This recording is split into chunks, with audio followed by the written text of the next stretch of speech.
हिंदू जी कि नवरात्र जड़े स्त्री स्वरूप पाई 9 दिन उपवास करे, तांको प्रतिमा को प्रेमर सहित प्रतिष्ठा करे, सेथिरे जीवदान दिए।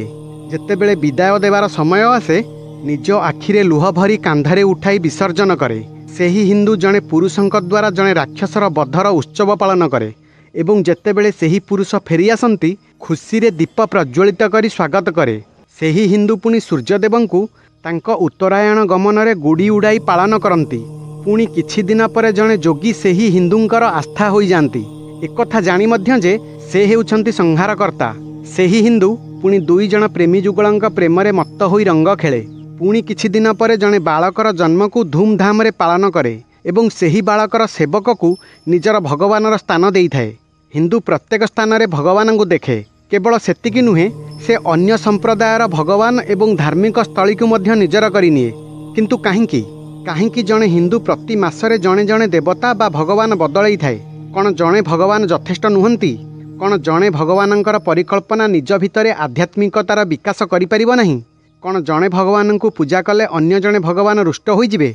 आजिर भिडियो रे जानिबा सनातन धर्म रे अनेक देवता बा भगवानंकर परिकल्पना काहींकि।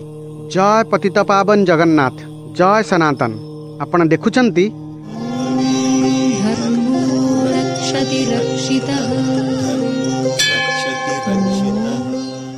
सनातन धर्म एक केन्द्रिक नुहे, अर्थात केन्द्र रे रही जड़े एही धर्म को चलाई न थाए। अलगा अलगा वर्गर लोके एहा को चलाई थांती। जेपर्यंत आमे न जानिछे सनातन धर्मर केन्द्र रे कौन अछि, तेबे आमे अन्य काहाकू बुझाई परिबा नहीं काहींकि एते भगवानंकर आवश्यकता रहिछि। स्वामी विवेकानंदଙ୍କ अनुसारे कौनसी धर्मर 3टी अंग रहिछि। प्रथम दर्शन, द्वितीय हेउछि कथा बा कहानी एवं तृतीय रे पूजा पद्धति। कौनसी धर्म एही 3टी जिनिस को नहीं होई थाए। एही 3टी मध्यरु दर्शन सबुठु बेसी महत्वपूर्ण, कारण यह केन्द्र रे रही थाए। कौनसी धर्मर स्वरूप एही दर्शन उपरे तिष्ठि थाए। धर्मर एही दर्शन को केही परिवर्तन करि पारे नहीं। कथा बा कहानी हेउछि दर्शनर सरल स्वरूप। उदाहरण स्वरूप धरंतु कौनसी धर्मर मूल दर्शन हेउछि सत्यनिष्ठ हेबा।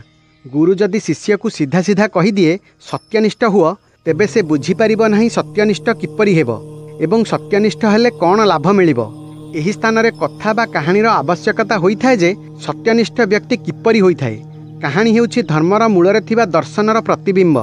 जेपरि सनातन धर्म रे पुनर्जन्मर अवधारणा रहिछि, एहा अनेक महत्व रखिथाए।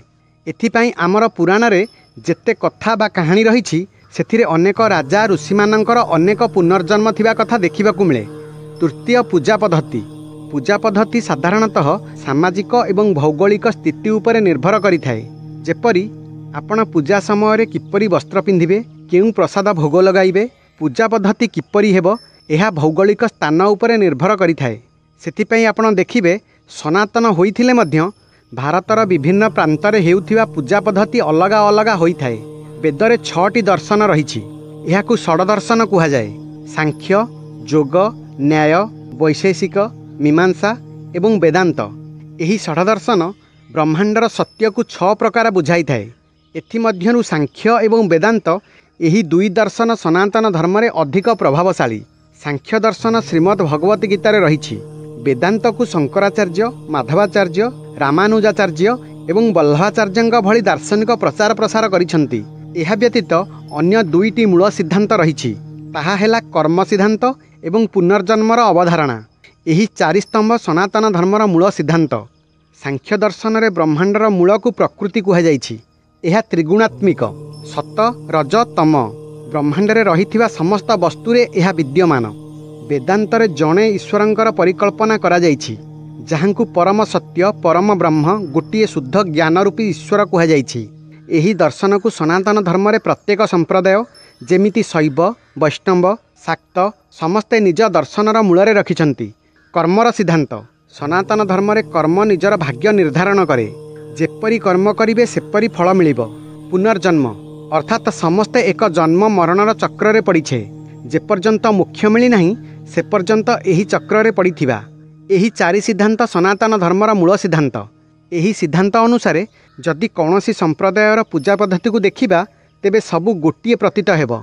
एहा केवल देखिबाकू अलगा अलगा।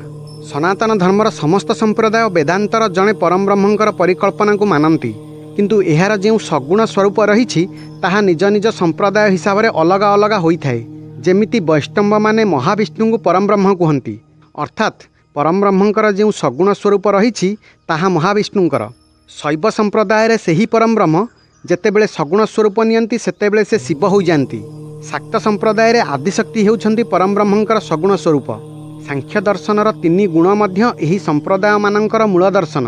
समस्त सगुण स्वरूपरू ब्रह्मा विष्णु महेशंकर उत्पत्ति। एही 3 संप्रदाय रे कर्मर सिद्धांत एवं पुनर्जन्मर सिद्धांत को मध्य ग्रहण करा जाइछि। एहा व्यतीत अवतारवाद मध्य 3 संप्रदाय रे देखिबाकू मिले, विशेषकर वैष्णव एवं शाक्त संप्रदाय रे। एथिरु जणा जाए प्रत्येक संप्रदाय रे मूल दर्शन समान, केवल वर्णना अलग अलग देखिबाकू मिले। सारा दुनिया को जणा जाए हिंदू अनेक भगवान को पूजा करे, किंतु वास्तव में जड़े परमात्मांकर अलग अलग सगुण स्वरूप को पूजा करि थाए। माता दुर्गा हुअंतु, काला भैरव हुअंतु किंबा हनुमान हुअंतु, समस्ते आमको परम ब्रह्मंक आड़ा को नहीं जाती। जेतेबेले हिंदू अलग अलग मासरे विभिन्न भगवान को पूजा करे, सेतेबेले वास्तव में से जड़े परम ब्रह्म को उपासना करे। एठी यह महत्व रखे नहीं जे जड़े देवता को पूजा कले अन्य देवता रुष्ट हेबे किंबा भगवान शिव भगवान विष्णु ठारू अधिक भल बा खराब।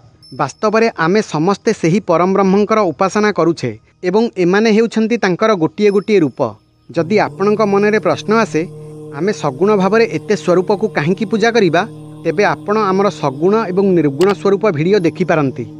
वीडियो भल लागिथिले चैनल को सब्सक्राइब करिवे। रहिली। जय जगन्नाथ, जय सनातन।